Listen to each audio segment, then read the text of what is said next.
प्राकृतिक कारणों के कारण कभी कभी सूर्य की तेजस्विता भी मंद हो जाती है।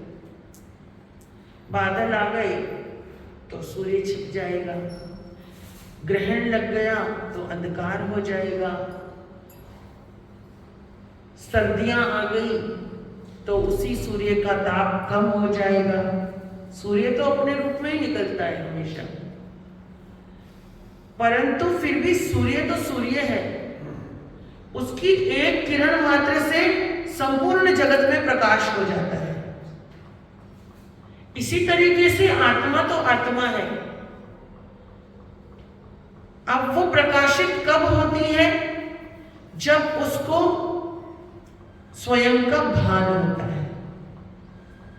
एक गडरिया जो कि अपनी भेड़ बकरियों को लेकर के जंगल में गया, रोज जाता था। उसका काम था सुबह निकल जाना और शाम को वापस आना। उसकी भेड़ बकरियां चरती थी जंगल में और वो उनको सुरक्षित घर लेकर के आता था। जंगल था, सभी तरह के प्राणी थे। एक दिन जब गडरिया बकरियों को लेकर गया जंगल के अंदर, उसने देखा कुछ जंगली कुत्ते एक शेर के बच्चे के ऊपर हमला कर रहे हैं। जंगली कुत्ते यानी लोमड़ियां, सियाल, गीदड़, और वो बच्चा बचने का प्रयास कर रहा है क्योंकि वो शेर का बच्चा है। वो अपनी नन्ही आवाज में भी गुर्रा रहा है। और जब उसने गुर्राहट सुनी तो एक पल के लिए गडरिया थोड़ा डर गया कि आसपास शेर भी हो सकता है, शेरनी भी हो सकती है क्योंकि उसका बच्चा है। लेकिन जब उसने काफी देर देखा कि जो जंगली कुत्ते थे वो उसको लगातार परेशान कर रहे हैं और कहीं से भी कोई अटैक नहीं हो रहा, तो वो समझ गया कि या तो इस बच्चे की मां मर गई है या ये बच्चा उनसे बिछड़ गया है। और गडरिये ने उन जंगली कुत्तों को भगाया और शेर के बच्चे को गोद में उठा लिया, क्योंकि बच्चे तो बड़े कोमल होते हैं, किसी के भी हों, और प्यारे भी होते हैं, है ना। और वो जंगली शेर था, लेकिन शेर का बच्चा जो था वो बिल्ली जैसा लग रहा था, मगर बिल्ली नहीं था। बिल्ली जैसा लग रहा था पर बिल्ली तो नहीं था। गडरिये ने कुछ नहीं सोचा, विचार कुछ नहीं किया। उस समय क्या आवश्यकता है उस अनुसार उसने उस बच्चे को गोद में लिया और बकरियों को, भेड़ों को लिया और अपने घर आ गया। अब उसका रोज का काम था कि उस बच्चे को गोद में साथ में लाता था बकरियों के साथ। बकरियां चरती थी, वो बच्चा वहां खेलता था। समय बीतता गया और 2, 3, 4, 5 महीने में वो तगड़ा, मोटा, लंबा चौड़ा हो गया। शेर तो आपने देखे ही होंगे बहुत बार, चिड़ियाघर बच्चों को भी लेकर गए होंगे अपने अपने। शेर तो शेर होता है। वो लंबा चौड़ा हो गया, परंतु वो किसी को कुछ नहीं कहता।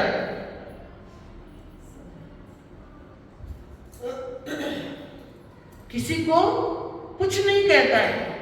बकरियों के साथ ही खेलता है, बकरियों के साथ आता है, बल्कि उनकी रक्षा करता है। और कहते हैं एक दिन जब जंगल से वापसी हो रही थी शाम के समय, तो गडरिये का काम था दिन भर चराने के बाद पास में जो नदी पड़ती थी वहां पे सबको पानी पिलाने ले जाता था। और वो पानी पिला रहा था, वो शेर भी पानी पी रहा था। अचानक सब बकरियां भागने लगी तो गडरिया समझ गया आसपास कोई शेर है। नजर पड़ी तो सामने नदी के उस पार जंगल का शेर था और वो पानी पी रहा था। उसे देखकर बकरियां सब भाग रही थी।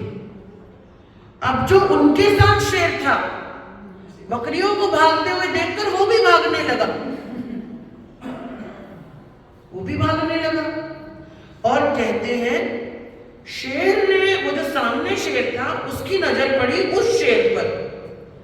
अब अपनी जाति के प्राणी को और नए प्राणी को देखकर शेर हो या कुत्ता हो, अपनी गली में या अपने इलाके में दूसरे को बर्दाश्त नहीं करते। बाकी जानवरों को बर्दाश्त कर लेंगे, लेकिन अपने सिमिलर को बर्दाश्त नहीं करते। जैसे ही सामने वाले शेर ने इस शेर को देखा तो जोरदार दहाड़ मारी तो वो जो बकरियों वाला शेर था वो मिमियाते हुए भागने लगा। अब भागने लगा तो सामने वाले शेर ने देखा, है ये क्या भैया, ये अटैक करने की बजाय वापस भाग रहा है उल्टे पैरों। उसने पूछा, अरे तो कौन है? अब वो क्या बताए मैं कौन हूं। उसने तो पहली बार ही दहाड़ सुनी थी, पहली बार ही वो अनुभूति आई थी, पहली बार ही उसने उस चीज को महसूस किया था। तो सामने वाले शेर ने कहा, रुक। तो वो रुक गया। उसने कहा, पानी में देख अपनी शक्ल। तो आज पहली बार शेर ने खुद को पानी में देखा। देखा तो देखा, मगर क्या देखा कि मैं तो हूबहू सामने वाले की जैसा हूं, इन बकरियों जैसा नहीं हूं। फिर मैं इनकी तरफ क्यों मिमिया रहा हूं, क्यों भाग रहा हूं? अगर ये दहाड़ सकता है तो मैं भी क्यों नहीं दहाड़ सकता। और कहते हैं, अपनी प्रजाति के व्यक्ति को देखकर, जीव को देखकर, उस जो बकरियों के साथ पालन हो रहा था जिसमें, उस शेर में भी ताकत आ गई, जोश आ गया।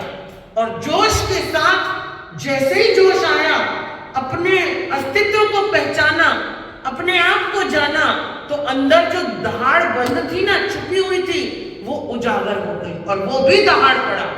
एक बार सामने वाला दहाड़ता है, दूसरी बार ये दहाड़ता है।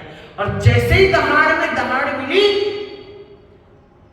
तो गडरिये ने भी कहा, बेटा अब तू मेरे किसी काम का नहीं है, अब तुझे जंगल में छोड़कर जाने में भी मेरी भलाई है। कहानी तो खत्म हो गई, मगर हमको क्या देती है, क्या समझ दे रही है? समझ ये दे रही है कि हम भी अपने अस्तित्व बोध से सुप्त अवस्था में पड़े हुए हैं। हमारे वातावरण के कारण, हमारे आसपास के माहौल के कारण, है ना, जो हमें बहुत सुंदर दिख रहा है, अपना दिख रहा है, अच्छा दिख रहा है, उस किंगपाक फल की यहाँ पर उपमा दी गई है। और महापुरुष कहते हैं कि ये जो संसार है दिखने में बहुत सुंदर है, हाँ, चखने में बहुत मीठा भी लगेगा, लेकिन इसका फल जो है वो अच्छा होने वाला नहीं है।